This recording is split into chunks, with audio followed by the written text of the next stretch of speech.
Dr. Atwoli, Katibu Mkuu wa Koti. Reverend, sometimes you can make me laugh. Your Excellency, the President of the Republic of Kenya and Commander-in-Chief of the Defense Forces, Dr. William Ruto, I want to assure you that today I will be very, very brief, because in your position as our President, you have all information concerning the working men and women across our country. I want to recognize the Cabinet Secretary. I want to recognize you.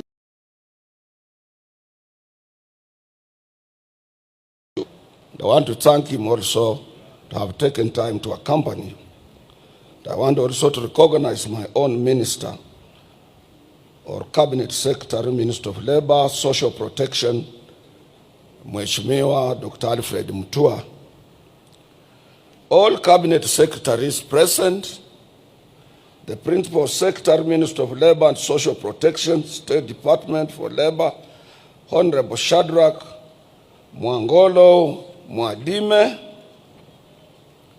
the Principal Secretary, Minister of Labor and Social Protection, State Department for Social Protection and Senior Citizen Affairs, Mheshimiwa Joseph Mogosi Motari. I want to recognize the Executive Director of the Federation of Kenya Employers, Sister Jacqueline Mugo, accompanied by her able President of the organization. Other Principal Secretaries present, Ambassadors and High Commissioners, Managing Trustee of our National Social Security Fund, Brother David Koros, the Acting Director General of the Industrial Training Authority, nowadays is known as NITA, National Industrial Training Authority, Sister Teresa Wasike. Other dignitaries present, members of the Executive Board of KOTU, members of our Secretariat, our brothers led by Brother Aid Marcel from Cairo, Egypt, who leads the giant Egyptian Trade Union Federation, who are here with us. You are most welcome. Your Excellency, first and foremost, as I said, I will be very brief. I want to take this opportunity to thank you. We can't take it for granted. You were with us here last year. And since you were elected as our President, you have respected your position as a worker number one. And you have been with us all the time that workers have assembled here. You have shared this International Labor Day with us. Your Excellency, we are celebrating also our 60th anniversary. We have been around for 60 years. And in these 60 years, Your Excellency, I have been around as the leader of labor movement in this country for 24 years. And recently, Your Excellency, when we were with you in Nyanza, I did mention that you are my last president for me to serve. I have served all presidents of the Republic of Kenya. And I also assured shop stewards recently that as you see me here, I'm contemplating to exit. But then, because we have democracy, and there are people who are watching what we are doing, whether we are responsive to workers' needs or not, a section of my executive board met and gave another resolution, and they are confident in me. But I want to assure them, as much as we have heard our song, which says our solidarity is forever, we call ourselves brothers and sisters. This does not mean that as we enter into the new year, that it will be only Atwoli who can be able to lead labor movement. Our organization is democratic. We are free and independent.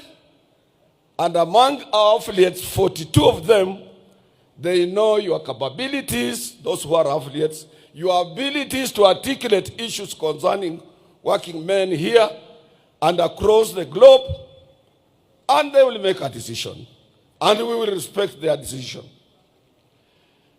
Your Excellency, this year's theme is self-reliance in production is the key to economic growth.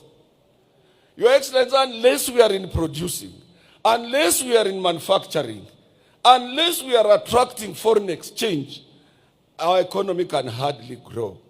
But if we produce and we support you towards that direction, we will be in a position to spur economic growth and create more employment for our young men and women. Your Excellency, as Kenyan workers, we remain alive to the fact that global political trends largely affect market dynamics and the prospects for growth and employment creation. Some of the problems that face us are not only unique to us here, but some are global. But if we are together with you, Your Excellency, if we work hard, if we produce more, we can overcome all these global economic challenges.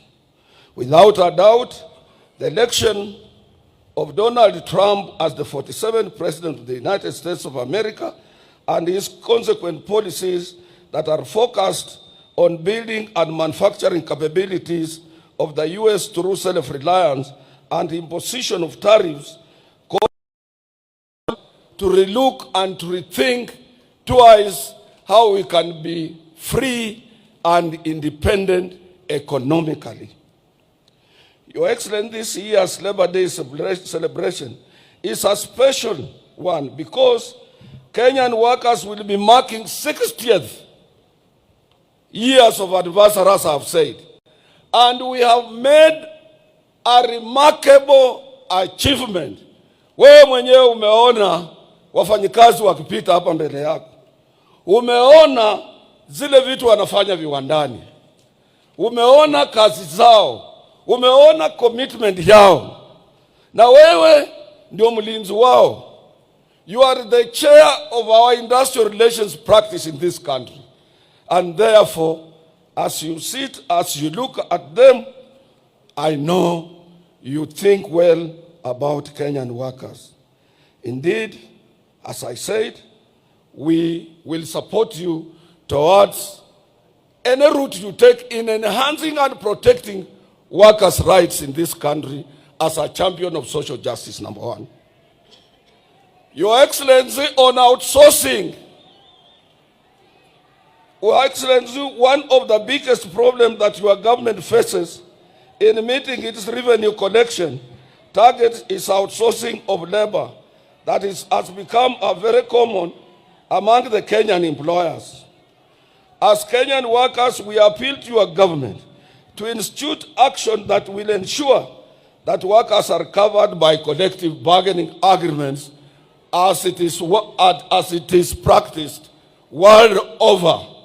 And the outsourced people have an opportunity to contribute to our revenue through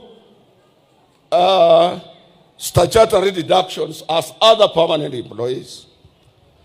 Your Excellency, we can also foster self-reliance in production, particularly in key sectors like agriculture, manufacturing, and also supporting micro, small, and medium enterprises. As I said, Your Excellency, I don't want to take a lot of your time. Kwa ajili sijui umetubebea nini. Naweza ongea sana na urudi na ile kitu umebebea wa Kenya. Your Excellency, you have seen the textile industry here. It is our wish that we support our textile industry. Because when we were growing, we had Kikomi, we have Raymond, we have Rivertex, we had Thika, textile milling machines. We had everywhere in Kenya, we were producing textile materials. We need to go back there, Your Excellency, and we will support you to create more employment. Lastly, I shouldn't say last, but second or third to last, I want to take this opportunity to thank you. Last week you went to China, and we in Central Organization of Trade Unions, we work closely with all Chinese Federation of Trade Unions. And Chinese, Your Excellency, most of them are genuine and they support Africa genuinely. But since our policy, foreign policy and our Kenya's policies of a non-alignment, we work with every nation. But I want to thank you for your trip to China.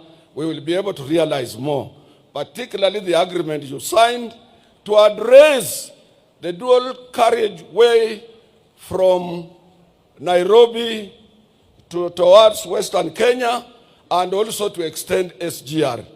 SGR is one of the important routes that will alleviate transport problems facing Kenyans. The other area I want to mention, President, that I cannot sit down without mentioning this. This is an area of patriotism. This one I will talk, and I will talk as a patriotic Kenyan until I go to the grave. I'm appealing to Kenyans, Your Excellency. We must love this country. We have no any other country. If this country went down to dogs, we have no any exit route.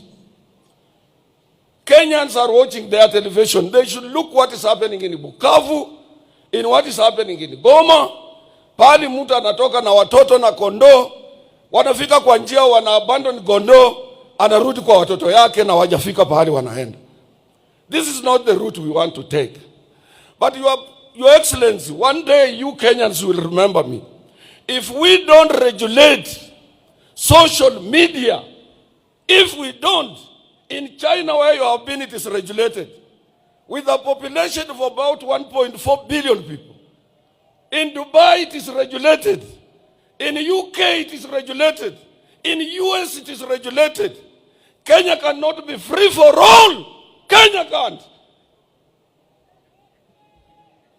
You see, that is the patriotism that we must follow. Your Excellency, I want to appeal to you also to apply reforms in public institutions like posts, those postal cooperation, to make sure that it is effective. Because if you look at Amazon, which does the same job in the US, it does very well. We want to make sure that that one is handled well. We support also, Your Excellency, the issue of leasing our sugar industries. They must not remain moribund.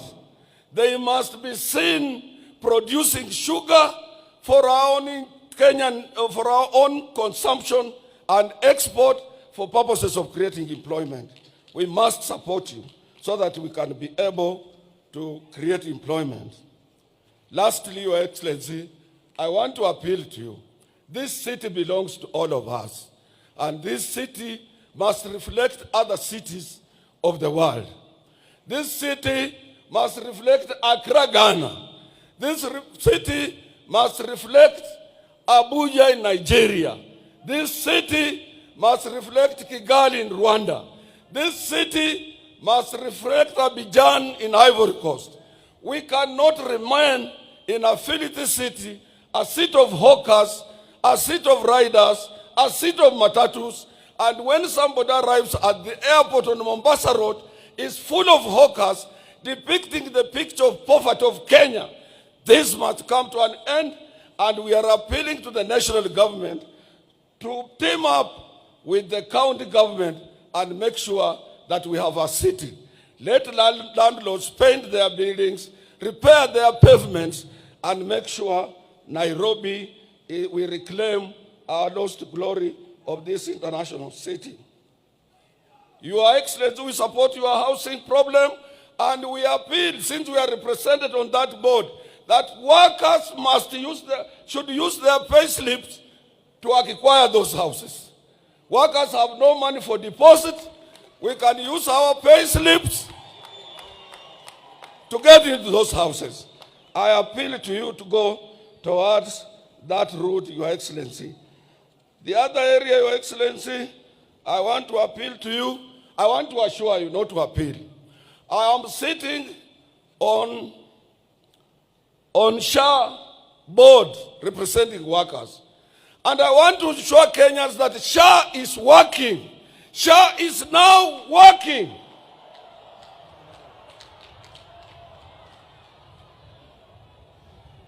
Lastly, Your Excellency, I want to support the managing trustee, Chorus of NSSF. He has done a commendable job. He has done very well. And as I'm talking, since we implemented the new act, NSSF has realized 220 billion for Kenyans, and we must rally behind the managing trustee of the NSSF. Lastly, Your Excellency, we have a problem. You saw workers here with placards saying, let us carry out ratification on ILO Convention number 189 to protect our domestic workers. Let us also ratify ILO Convention 190 to stop both domestic harassment and violence at workplace. These two conventions have been ratified world over. And Your Excellency, you need to talk also to the Federation of Kenya Employers. You are our person. Let them give us support in this direction. Your Excellency, you need also to talk to the Federation of Kenya Employers. That when you gave these workers 6%, to date is not fully implemented. I'm telling you for free and for sure. And there is no any time His Excellency the President has announced the year salary increase and then it becomes a subject of debate.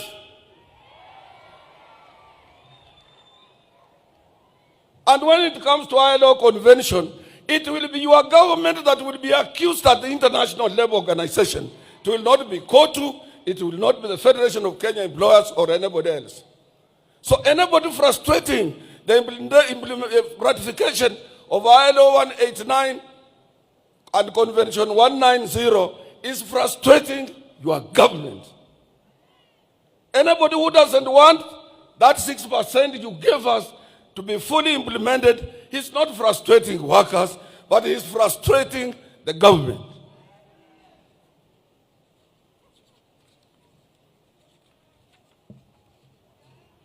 I would have gone on and on, Your Excellency, but as I said, I don't want to get you tired.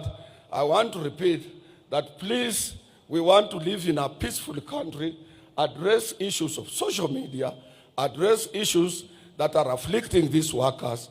If you have something, Your Excellency, the cost of living in this country is at around 45%, and that is too high for them.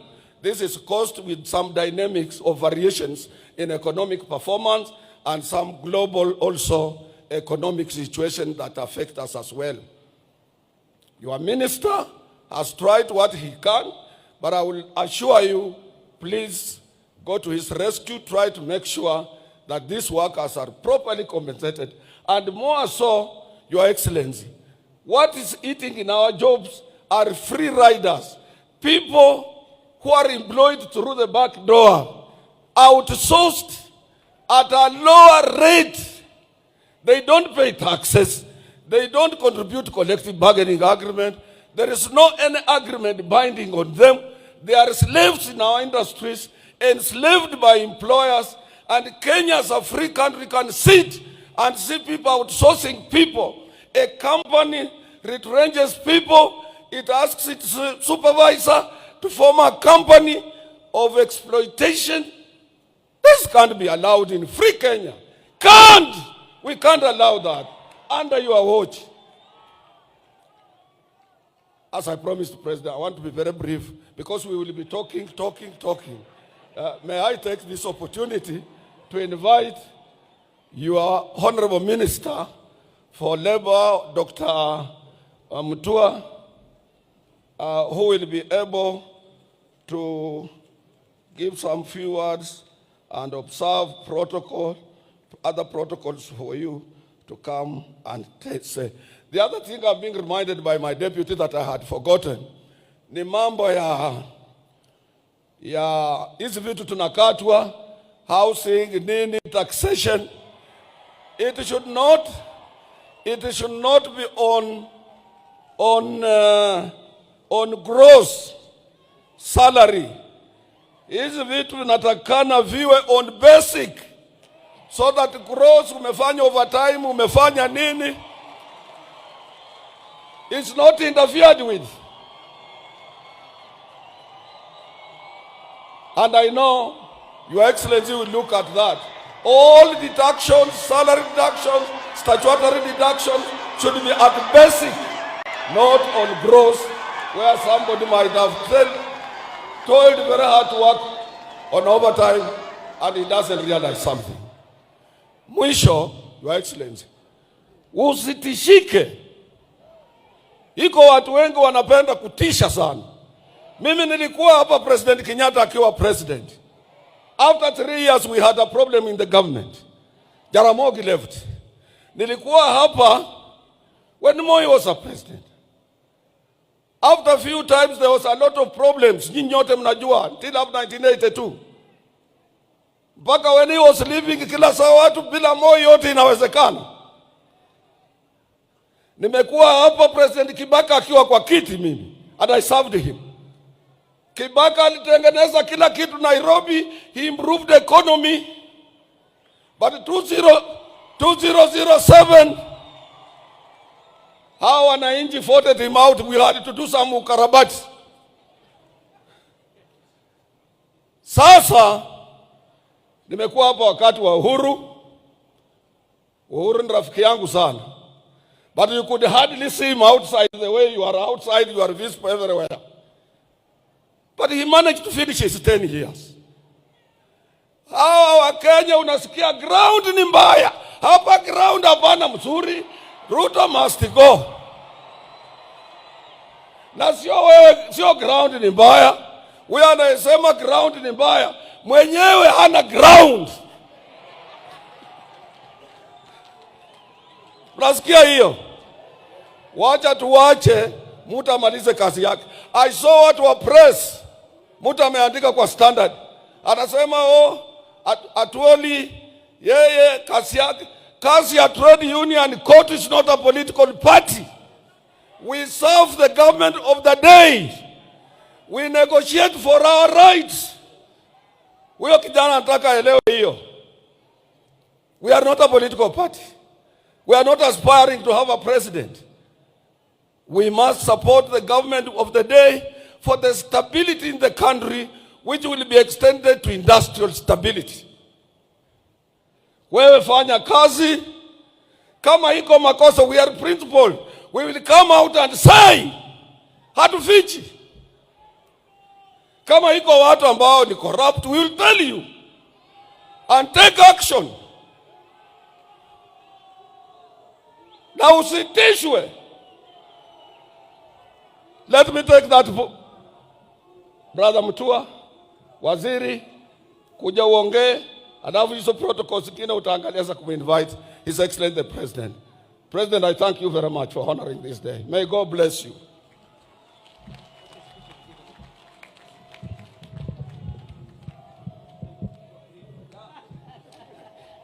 Thank you very much, Dr. Atwoli. I think that's the shortest speech you've given in a long time. Congratulations. I'll also be very quick. Your Excellency, Dr. William Ruto, President of the Republic of Kenya, Commander-in-Chief of the Kenya Defence Forces, Honorable Musalia Mudavadi, Excellency, Prime Cabinet Secretary, my colleagues, Honorable Eric Muga, Minister for Water, and Honorable Geoffrey Ruku of Public Service, PS Shadrach Mwadime, Karen Agengo, and Joseph Motari from my ministry and other principal secretaries, Honorable Justice Bira Mogaya of the Labor and Employment Court, and other honorable judges who are here, the chairman and executive board members of COTU, Sister Jacqueline Mugo, executive director of FKE, international partners, our friends from Misri, Karibu, distinguished guests. Your Excellency, sir, the Ministry of Labor and Social Protection is on steroids to ensure labor, which is one of the 4 factors of production, is nurtured to play its role in the development of Kenya as per your amazing economic plan. We're in a country that is in a rapid movement towards industrialization and manufacturing, and labor will play a very important role. We are embarking on various areas of providing employment to our people. One, we anticipate that we are going to create over 500,000 jobs overseas, and we continue to put in place measures to ensure safe and orderly and regular migration and mobility. We have started dismantling cartels who had controlled this space for years, and we will continue to do so despite their theatrics. We have a program of Kazi Mtandaoni, Your Excellency, which you've launched, and by 2022 we approximately had 2 million Kenyans working in digitally enabled jobs, and the numbers are growing. It's a major growth, and we will be addressing some of the challenges, including the digital skill gap, unequal access technology, and other resources. Mheshimiwa Atwoli has talked about the challenges we are facing in social media. It's also an area that we need to have a conversation about to see how we can direct our energies from negativity to positivity so that we don't pull each other down. We have a program of Kazi Baharini, whereby we estimate to employ more people as seafarers and to work in the ocean, but there's a small challenge of seafarers' identification documents which need to be issued to revamp training curriculum of seafarers and give them opportunities. We have Kazi Kwa Ground, Jua Kali sector, Ujenzi sector. Thank you for the National Housing Program that is doing very well, affordable housing program, provide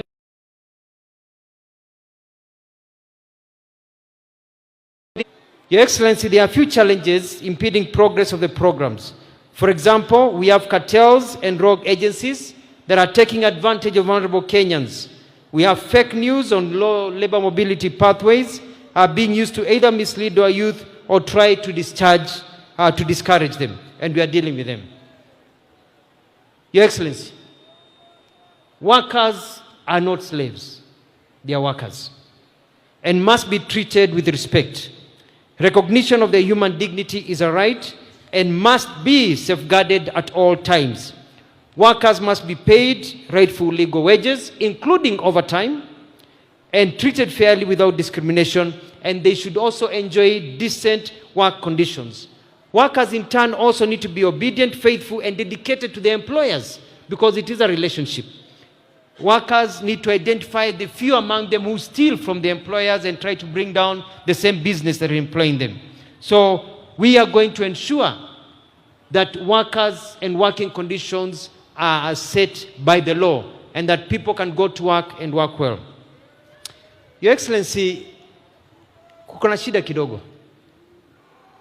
I get a lot of reports in my office about sexual harassment. Sexual harassment in our workplaces. Nataka kuambia Wakenya kwamba mrembo akiandikwa, our sister, our children, our daughters, akiandikwa kazi, usianze kumpangia, unaanza kumnyemelea, na akikukataa unamfuta kazi, unaanza kumuharas. We must ensure there is a safe working environment for our young girls and even our young boys. That power dynamics is something that we'll be talking about. A manager should not be dating a junior in the same office because of those power dynamics. Soko ni kubwa Kenya hii, angalia kila mahali. Soko ni kubwa, wachana na wafanyikazi wanaofanya kazi na wewe. And we will not continue with this habit, and we will take measures to ensure there is no sexual harassment in our workplaces. Your Excellency, savings is critical. We're encouraging all workers to ensure they have a savings plan, either through the NSSF, or if you're not employed, you're self-employed in the Jua Kali sector, in SMEs. NSSF has a harbor program or where you can actually continue saving.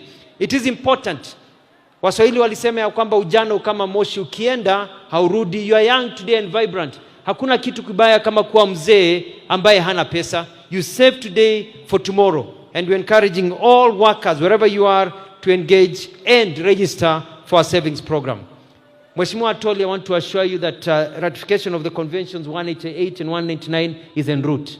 I've held a meeting with my staff. I've talked to the PCS, and we are going to accelerate, together with other important laws that make sure that our people are given the rights that they deserve. Your Excellency, social dialogue is important. I'll be calling a meeting very soon between COTU, FKE, and all other social partners to discuss on working modalities. Strikes. At the end of a strike, people sit down and talk. And I want to encourage all workers. If there's a problem, talk to me. Let us sit down and discuss the problem before the strike, not sit down after the strike. And I can assure you we will be able to sort out many problems so that people do not go on strike, so that we have a country that is moving forward. Lastly, Your Excellency, I want to echo the words of Mheshimiwa Atwoli. You know, we hear very many words. I was a governor for 2 terms. Na wakati nilikuwa governor, watu walikuwa wanalalamika sana. Unajua, katika nchi yetu ya Kenya, kila mtu anajua kwamba ukiangalia shamba na unataka kulima, hilo shamba lazima upalilie, uchimbe kwanza vizuri, upande, mbegu ikimea upalilie, uweke maji, ikikua vizuri, kuna tumbili, kuna ndege, uwafukuze wanyama, ndio uweze kupata kile ambacho ulikuwa unapanda, ndio uweze kupata.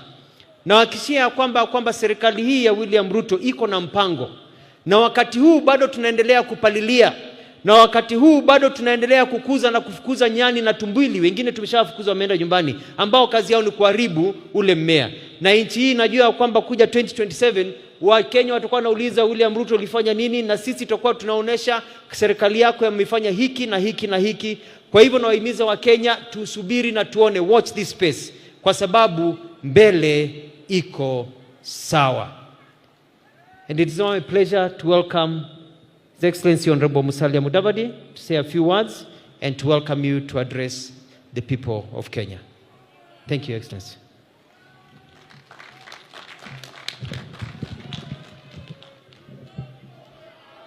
Your Excellency, President William Ruto, President of the Republic of Kenya, the Secretary General of COTU and the entire leadership of COTU, the Federation of Kenya Employers, my colleagues, public officers here present, and most of all, our distinguished workers who have come to celebrate the 60th anniversary of their efforts to build this country and also to mark the Diamond Jubilee of our celebrations. Your Excellency, I will not say much, but I just want to flag 2 issues. The first one is that this month, the World Bank and the IMF released data that officially confirmed that out of the 55 nations on the African continent, Kenya's economy is the 6th largest in the entire Africa. Your Excellency, this is a very big achievement. And as we celebrate the 60th anniversary of our workers, we want to recognize that Kenya would not have attained that without the sweat of the workers of Kenya. So we want to commend the workers, the producers of goods and services in Kenya for having played a very significant role in assisting Kenya to become the 6th largest economy in Africa. The second point, Your Excellency, on the same issue, is to emphasize that that growth must also come out of stable political leadership. Your Excellency, this is where you come in. You have led this country. You have maintained its stability. We have maintained democratic practices, and you are resolved to ensure that the stability is unquestionable. When we talk of the 6th largest economy, it cannot happen in an environment of turmoil, in an environment of conflict, in an environment of war, in an environment of political instability. And my dear brothers and sisters, the biggest threat to any nation is not terrorism. It is when the institutions of that country collapse. The President has held our institutions. The labor movement as an institution must be firm and solid. The working must be firm and solid. And all political structures and administrative structures must be solid. That comes through good leadership. And your President, Your Excellency President, you have been at the forefront in ensuring that we walk the straight and narrow path of ensuring that our institutions work. Kwa hivyo, ndugu na dada, kwa kifupi, nimesema tunawapongeza kwa sababu baadhi ya mataifa 55 ya bara la Afrika, uchumi wa Kenya sasa ni namba 6 katika bara la Afrika. Hatungefika kwa kiwango hicho bila jasho yenu kama wafanyikazi. Tunasema asante sana. Jambo la pili, hatuwezi kufika pale ikiwa hatuna uongozi thabiti. Kwa hivyo tunamshukuru Mheshimiwa Rais kwa kuhakikisha kwamba Kenya ina uongozi ambao ni wa kidemokrasia na thabiti. Mkiona watu wakizungumza, wakipiga kelele, wakifanya nini, hiyo ni demokrasia. Na wengine wanafikiri kwamba hiyo kelele inamaanisha kwamba Kenya imeharibika. La, jaribu kupiga hiyo kelele katika sehemu zingine. Hata marafiki zetu wengine wanashinda kuandamana kwa mataifa yao, wanakuja kuandamana Nairobi, wakiandamana mambo yao. Kwa hivyo Kenya ni thabiti na sisi tutii sheria, na ni wajibu wangu sasa kuwaomba msimame ili tumkaribishe Mheshimiwa Rais aje ahutubie wafanyikazi wa taifa letu. Hebu tumkaribishe kwa makofi. 1, 2, 3. Asante sana. Thank you very much. Tafadhali tunaweza keti chini. Thank you very much. Asanteni sana. Mheshimiwa Prime Cabinet Secretary, waheshimiwa mawaziri, makatibu, katibu mkuu wa KOTU, Daktari Francis Atwoli, and the entire labor movement leadership. Ndugu na dada wafanyikazi wenzangu wa taifa la Kenya, hamjambo. Hamjambo tena. Wafanyikazi hoye. Wakenya hoye. Mimi nafurahi sana kuungana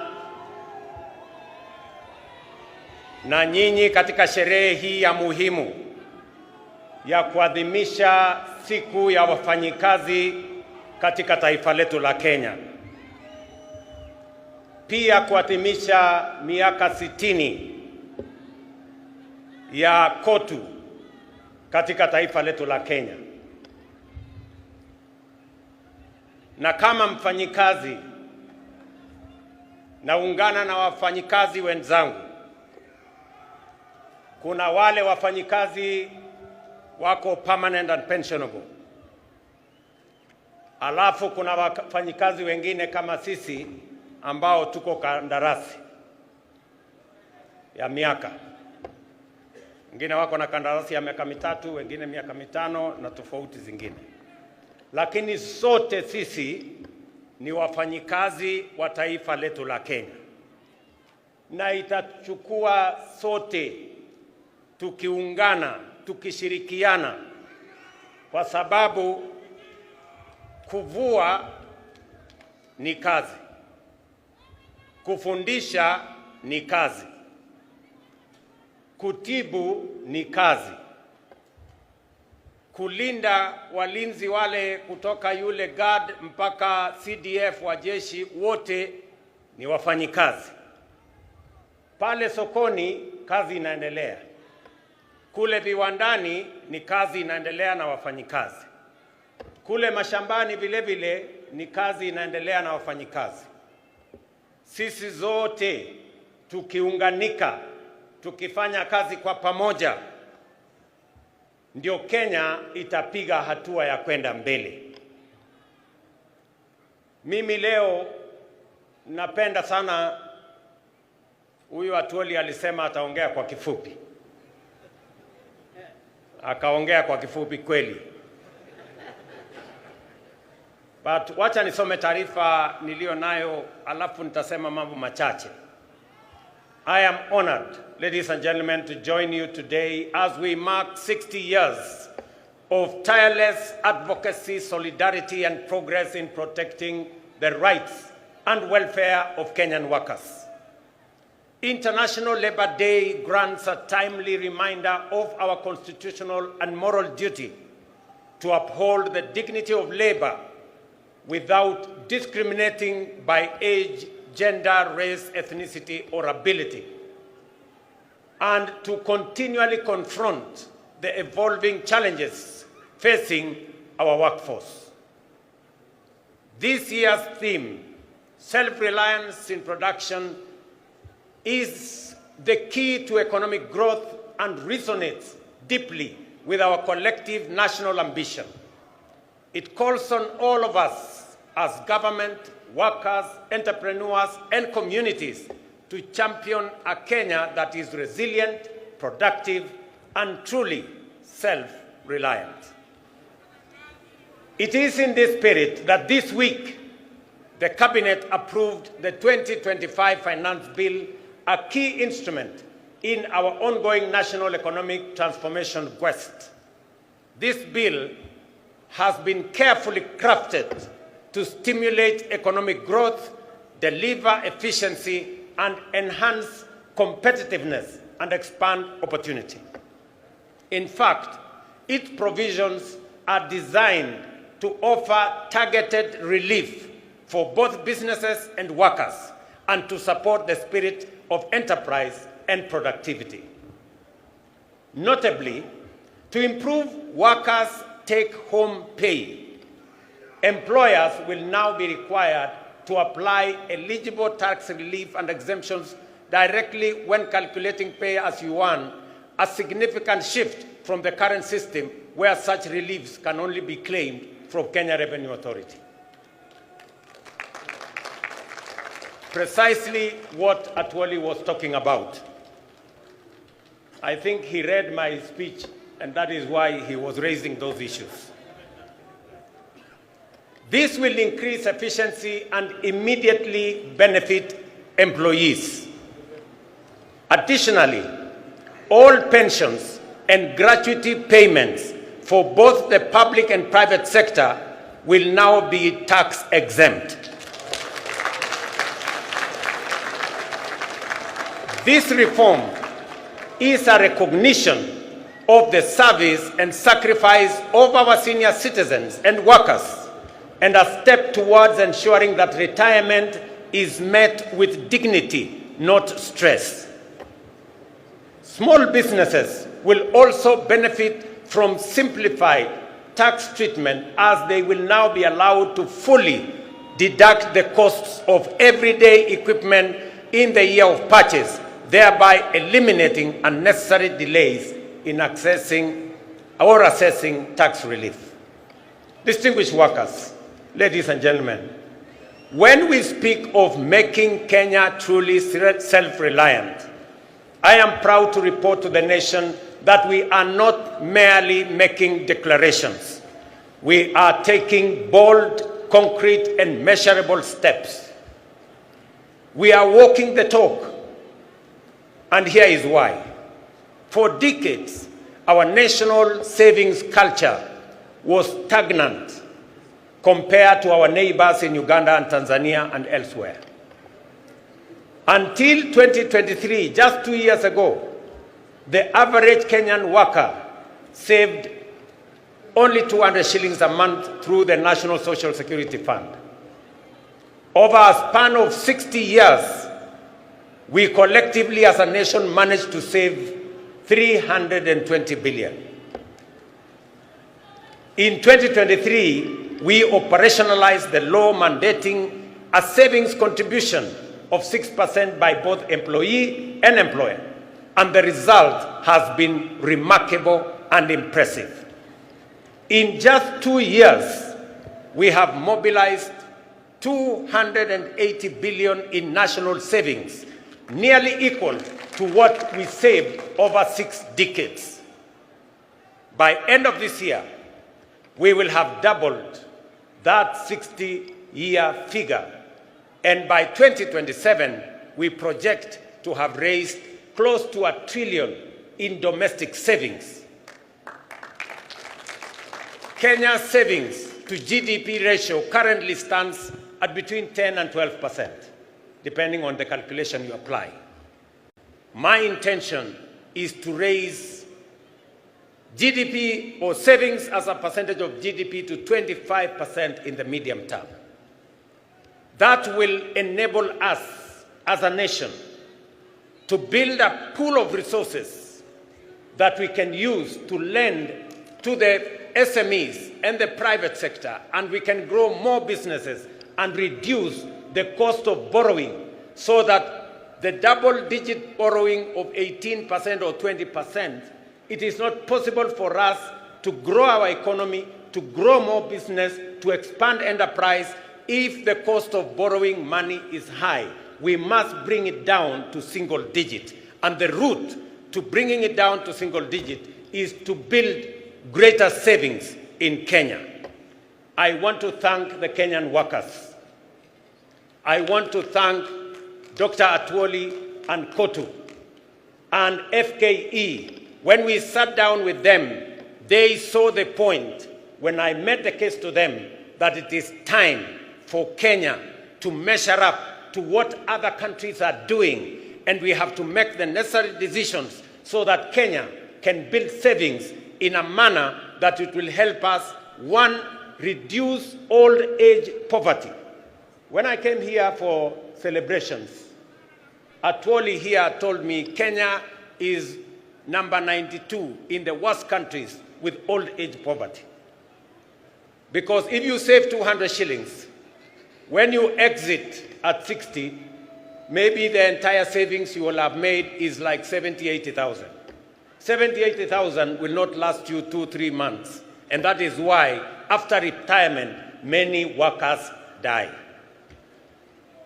So we must make sure that after retirement, all workers will have a decent livelihood and they can have a good measure of pension, and also make sure that they can have monthly income coming from their hard-earned savings when they had the energy to work. The blueprint of our inclusive plan in the bottom-up economic transformation agenda is anchored on 5 key pillars: agriculture, micro and small enterprises, universal health care, affordable housing, and the digital and creative economy. I must stand here to thank the Kenyan workers from across the divide. You all remember that in 2022, we had challenges of food insecurity. We had challenges of inflation. We had challenges of exchange rates. I want to say and to report to the country that after 2.5 years, our Kenyan farmers have done a tremendous job. They have produced food We have supported them. We increased our maize production by 40% in the last 2 years. We increased our production of coffee. We increased our production of tea. We have increased our production of sugarcane. And today, our import bill, importing maize or sugar or the other commodities, has gone down because our farmers are producing more than they have done before. We must commend them because they are working for the people of Kenya. I must also say that because of the interventions that we have made, inflation has come down from 9.6% to 3.5% this year. Exchange rate has come down from 165 to the dollar to now 129 to the dollar. We have expanded our foreign exchange reserves by 2.4 billion shillings. 240 billion shillings. So we have made progress. And that is the reason why the IMF last week listed Kenya as the 6th largest economy. In 2022, Kenya was the 8th largest economy. In 2.5 years, we have managed to overtake Angola, we have managed to overtake Ethiopia. Now Kenya is the 6th largest economy in Africa. In fact, it is the largest economy in East and Central Africa. And it is because of the Kenyan workers, the collective effort of our farmers, of our workers in industry, of our teachers, and everybody else that has contributed to moving Kenya to where we are today. I am very confident about the future of our country if we work together in the manner in which we are working together. In agriculture, our overarching goal remains to make farming profitable, stabilize farmer incomes, and secure national food security.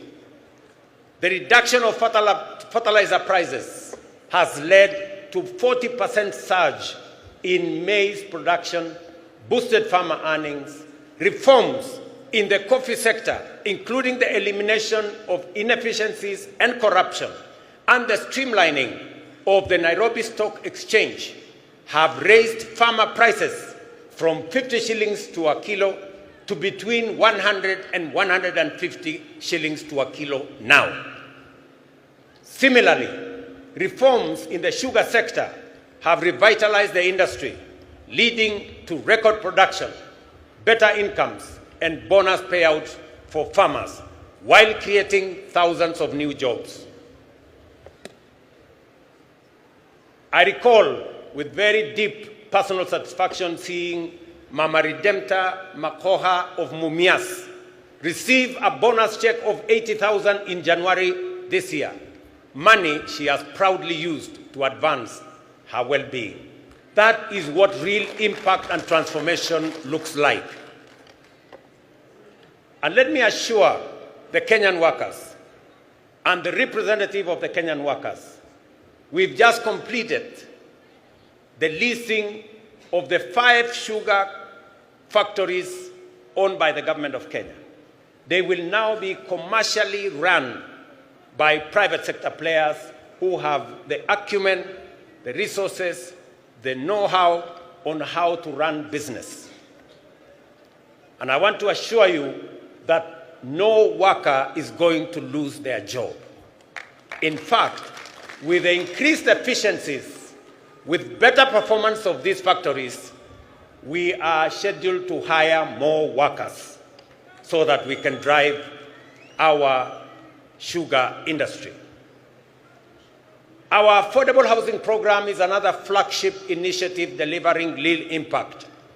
By end of April, it had created 250,000 jobs spanning architecture, engineering, urban planning, masonry, carpentry, plumbing, electrical work, while reinvigorating local economies.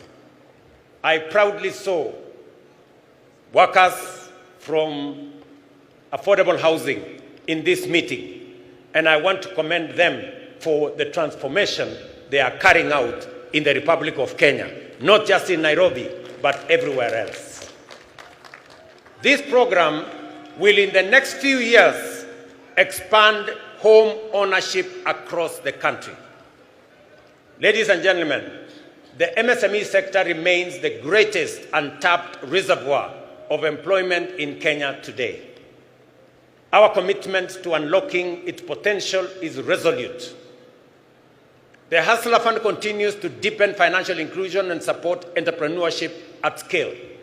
To date, over 25 million Kenyans have accessed nearly 70 billion through the fund, with over 4.5 billion mobilized in savings. We have also introduced a 9-band credit rating system to formalize credit histories and unlock new opportunities for those without traditional collateral. Already, more than 4.5 million borrowers with A and B rating have qualified for the Hustler Fund Bridge product, linking them to commercial banks and paving the way to the formal credit market. Over 400,000 have transitioned to this product, with some accessing up to 150,000 without security, without title deeds, without logbooks. They can now have access to 150,000. These borrowers are the future of our enterprise and economy. Ladies and gentlemen, our education, we are closing the teacher shortage gap that existed in 2022 of 116,000. We have recruited over 76,000 teachers in the last 2 years. And we have set aside another 2.4 billion shillings in this year's budget to hire additional teachers, 20,000 of them, with effect from January next year. Further, the government has allocated another 1.6 billion for capacity building for teachers and another 1 billion for the promotion of teachers, so that we can have them assist us produce more human capital and more workers with skills and competencies to manage our economy and to run our country. This investment has improved student-teacher ratios, enhanced literacy and numeracy, and generated stable employment in communities across the country. Labor migration continues to be a cornerstone of our strategy to expand jobs for Kenyans. Last year, over 200,000 Kenyans secured jobs abroad. This year, we are strengthening our efforts through targeted recruitment and bilateral labor agreements. The newly opened Labor Attaché office in Berlin will help operationalize these partnerships and serve as a strategic hub for accessing opportunities in the broader European countries or European Union of 26 countries. The net well-being of workers is incomplete without health security. I am pleased to report that over 21 million Kenyans have registered under the Social Health Authority, up from 8 million under what was NHIF. This is a monumental leap towards universal health coverage. I urge every Kenyan to register, and I am happy that every day I watch the SHA portal, and every day between 45,000 and 50,000 Kenyans register. They are assessed, and we are moving the country towards universal health coverage. We are overcoming the teething problems that existed, and more Kenyans are beginning to realize that we can have universal coverage, reaching out to as many Kenyans as possible. Distinguished workers, ladies and gentlemen, the right to join a union for protection of the values of fair pay safe working conditions, and the right to unionize is a constitutional guarantee. I have directed the Ministry of Labor and all relevant agencies to ensure that even employees under outsourced contracts can freely join trade unions and benefit from collective bargaining frameworks. Additionally, I am also pleased to announce that Kenya will ratify the two critical ILO conventions. ILO Convention number 189 of 2011 on domestic workers to safeguard their dignity and rights, and ILO Convention number 190 of 2019 on eliminating violence and harassment in the world of work. Dr. Mutua and team, you know what you need to do so that when we come here next year, we will report to the Kenyan workers that we have ratified and we have concluded our work. As Dr. Atwoli has said, when we agreed to enhance pay by 6% last year, there ensued a debate, and some of the employers have not implemented the 6% we agreed on last year. It is not right, it is unacceptable, and I am directing the ministry to work with the head of public service to ensure that every employer makes sure that we implement the 6% increase of salary that we agreed upon last year, and to quickly embark on the exercise to put together the next agreement so that we can take it forward in the next time. To all of you as the Kenyan workers, I agree with Dr. Atwoli that the city of Nairobi is the face of Kenya, and we must live in the city that has dignity. And I have joined hands with the county government of Nairobi to make sure that we complete all the link roads to make sure that the city of Nairobi has motorable walkways and decent roads in different estates, especially in the informal settlements. We have also agreed with the city of Nairobi on how we are going to clean this city.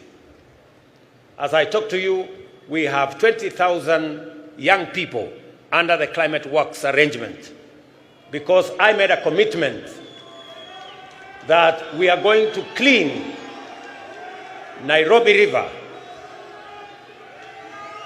and make sure that we develop additional social housing for the people of Nairobi to give dignity to the city of Nairobi. I went around the city of Nairobi 2 months ago, and we also agreed that the children of Nairobi, who today don't have as much school facilities and infrastructure as other counties, will benefit from additional government support so that all the children in the city of Nairobi, especially those who live in informal settlements and attend informal schools, are graduated to public schools where they can get proper education paid for by the government of Kenya.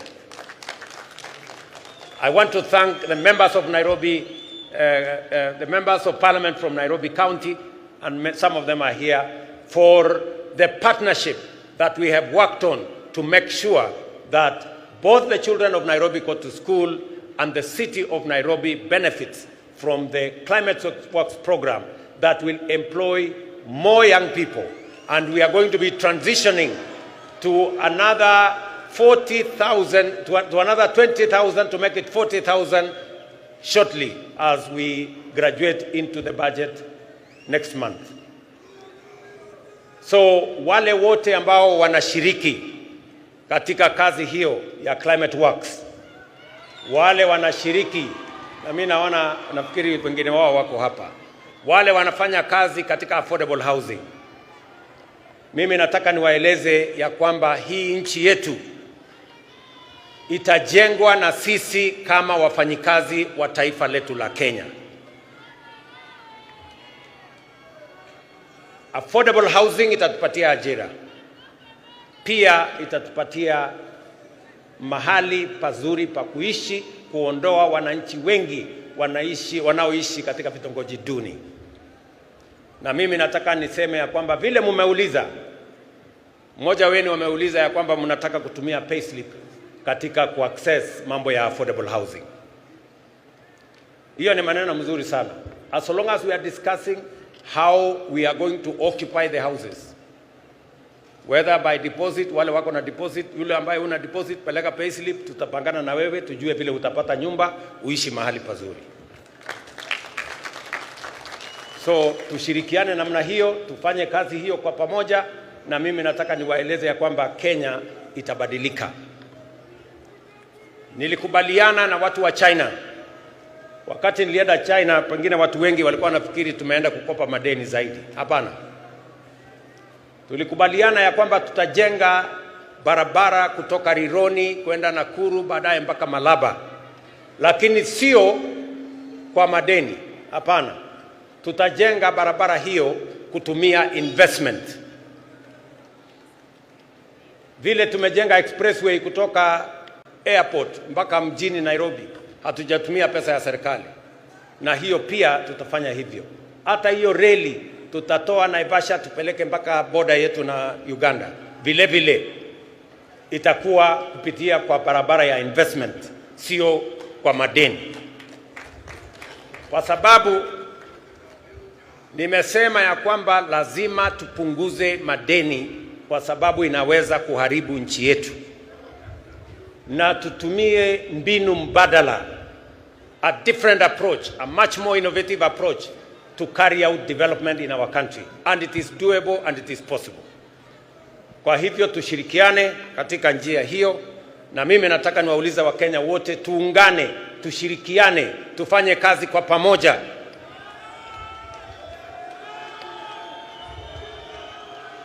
Uchaguzi inakuja 2027. Na Wakenya wataamua mambo ya uchaguzi 2027. Kwa sasa tushirikiane, kila mtu afanye kazi mahali ameajiriwa. Ikifika wakati huo kutakuwa na mtihani. 2027 kutakuwa na mtihani. Wale watapita mtihani wataendelea.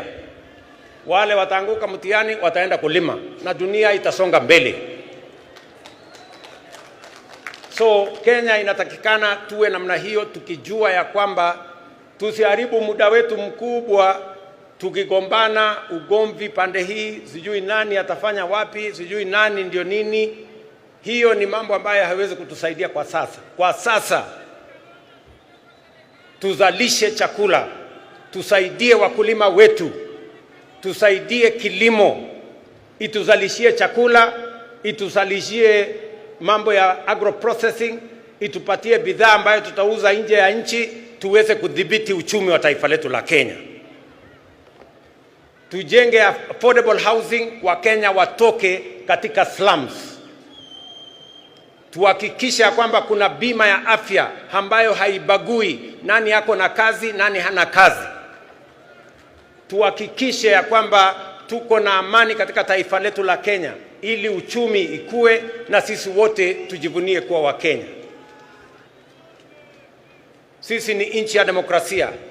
Umesikia vile Atwoli amesema wako na demokrasia kule Kotu na kuko na demokrasia everywhere. We want to build a strong, democratic, united, prosperous nation that all of us can live in and be proud of. And it's not going to happen. We are going to make it happen. And it's going to be a product, a prosperous Kenya is going to be a product of decisions that we make. We cannot be prosperous if we don't make the right decisions. We cannot develop if we make the wrong decisions. We must make the right decisions for the country to grow. And I want to promise the people of Kenya that I will always make the right decisions to make sure that Kenya makes progress. Because I owe it to the people of Kenya to make the right decisions. Sometimes they may not be popular, but They are the right decisions that will change the destiny of our country. If I did not make the right decisions in 2022, if I did not stop the subsidies of fuel and unga and all the other things, we would not be talking today that Kenya is the 6th largest economy in Africa. We would be talking about something else. So, tunataka tushirikiane namna hiyo, tufanye kazi namna hiyo, and I am very confident about the future of our country. Kenyans, we have the best country that we can have. We should be proud to be Kenyans. And we must do whatever it takes to make this country great. We must avoid convenient decisions that only helps us to mark time on the same spot. We must make the decisions that will make Kenya progress and move forward. And I want to assure you that as long as I'm president, I will make the right decisions that will make this country move forward, because I believe in the prosperity of our nation. I want to thank all of you for joining us today in this wonderful celebration of 60 years of KOTU, and to commit to you that we are going to work together as partners in building our nation. I want to say thank you very much. God bless you and happy Labor Day. Asanteni sana. Tumpongeze rais kwa makofi tafadhali. Naomba tumpongeze rais, na sasa mahali tulipo, kama umeketi, naomba tuweze kusimama ili tumalize kwa wimbo wa taifa. Kama kuna mahali umeketi, tafadhali tusimame sote, tusimame wima, tumalizie kwa wimbo wa taifa.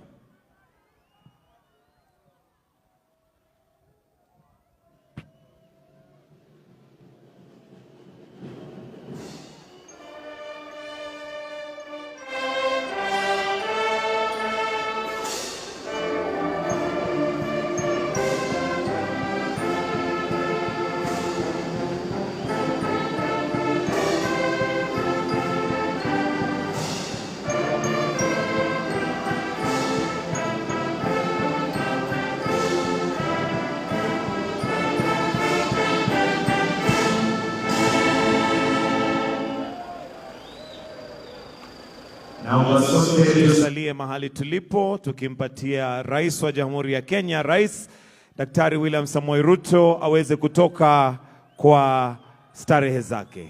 Let us please maintain our positions as we allow His Excellency to leave at his own pleasure. Thank you.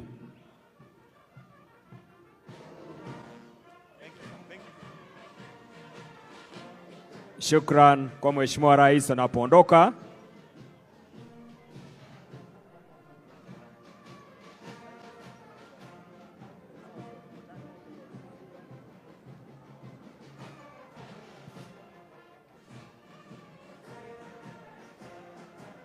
Ni kilele cha sherehe zetu Labor Day makala ya 60, nikitambua kuondoka kwa Mheshimiwa Rais Daktari William Ruto. Thank you, Your Excellency.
has been the overriding factor in today's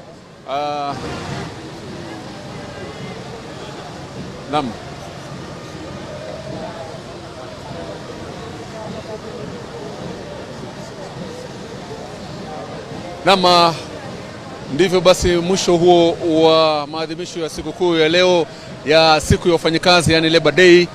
Ni siku ambayo kwamba imekuwa na mengi tu mazuri kwa ajili ya mfanyakazi. Tumemsikia Mheshimiwa Rais William Ruto